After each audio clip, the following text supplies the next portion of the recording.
Здравствуйте, дорогие друзья! Мы начинаем серию рассказов о жизни государева двора. 500 лет назад он занимал значительную часть территории Московского Кремля. До нашего времени дошли парадные резиденции Грановитая и Золотая Царицына палаты, Теремной дворец. На Руси любое жилище от простой русской избы до царского дворца делилось на мужскую и женскую половины. Сегодня речь пойдет о хозяйке женской половины, о царице, а точнее о ее наряде. Одежда всегда отражала отношение к красоте. Идеалом на Руси была статная дородная фигура, величественная гордая осанка, плавная походка. Создавать такой образ помогал свободный покрой длиннополого платья, полностью скрывающий очертания фигуры. Покрой не менялся на протяжении столетий, до петровских преобразований начала XVIII века. Современному человеку очень сложно представить себе старинный русский костюм с его многослойностью и порядком одевания, понять незнакомые названия предметов одежды. Покрой царского платья был похож на одежды простого человека, но торжественность церемоний русского двора требовала от государева наряда ярких многоцветных тканей, богатых украшений и большого количества одежд, надетых одна на другую. Основа женского костюма – рубаха, нижняя и верхняя. Верхняя рубаха или рубаха красная – домашнее платье царицы. В ней она могла находиться на своей женской половине дворца, где не была предназначена для взглядов посторонних глаз.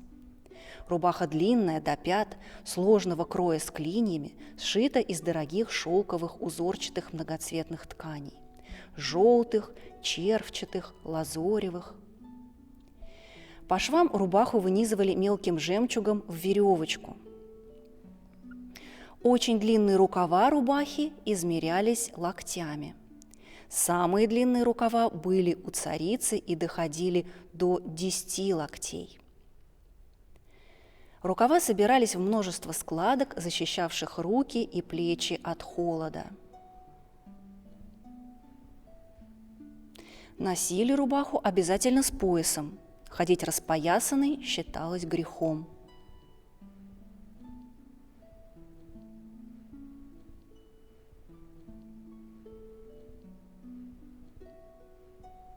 Длинные рукава красной рубахи закреплялись опястьями или зарукавьями. Они расшивались жемчугом, надевались на руки, как современные браслеты, украшая и оберегая их владелицу. К одежде в средние века относились не только как к защите от холода, а еще и как к оберегу от злых духов, порчи или сглаза. Поэтому украшались горловина, подол, рукава и запястья, места, связанные с внешним миром, открытые для чужого взгляда и поэтому уязвимые. Выйти в красной рубахе со своей женской половины дворца царица не могла. Для выходов существовали верхние или вторые одежды. Это могла быть, например, телогрея распашная или шубка накладная. Распашные одежды застегивались на множество пуговиц, которые не только подчеркивали богатство наряда и высокий статус владелицы, но и с давних времен считались оберегом. В основе слова «пуговицы» лежит глагол «пугать», отпугивать злых духов. Шубка накладная – это широкая, почти до пят одежда. Она надевалась через голову, как бы накладывалась на сорочку с длинными, собранными в складки рукавами. Парадные, праздничные и выходные шубки краились из тяжелых бархатных венецианских тканей. Золотая и простая камка, атласы, абьяри, тафта с золотным плетением.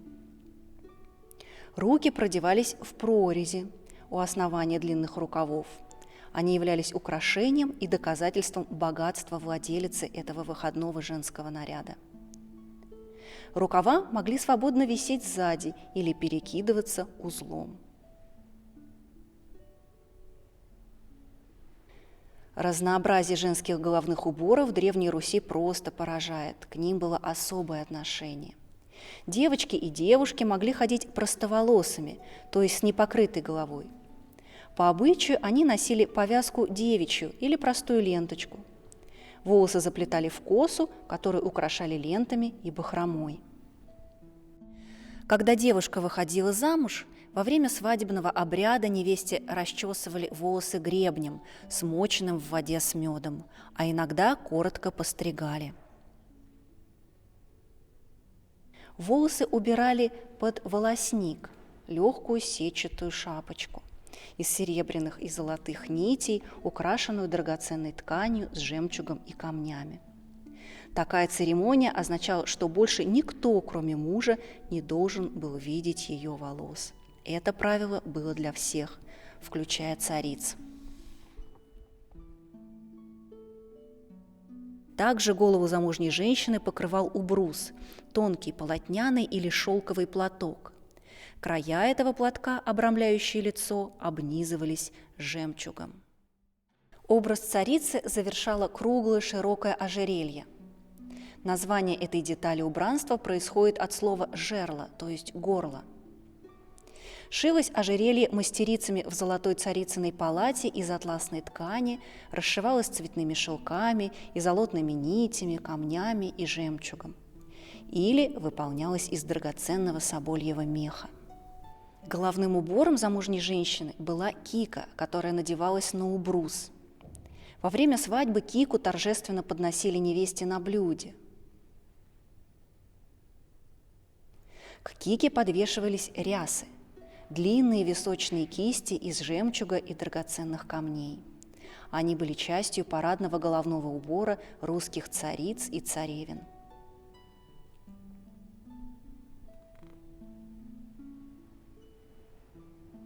Обязательным атрибутом женского русского костюма была ширинка. Так назывался парадный носовой платок, расшитый золотом. Его краили во всю ширину ткани, отсюда название. Царицы и царевны, женщины и девушки держали такой платок в руках при парадных выходах или на церковной службе. Он был особенный, сшитый самой владелицей из тончайшей дорогой ткани, украшен кистями, жемчугом и великолепным шитьем. А чтобы порадовать себя сладостями, девушки брали с собой сумочку-лакомку, в которой находились угощения.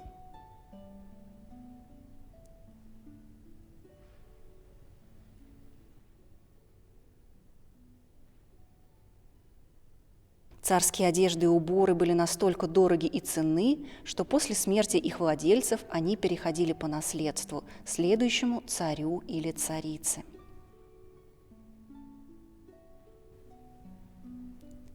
До новых встреч на Государевом дворе Московского Кремля.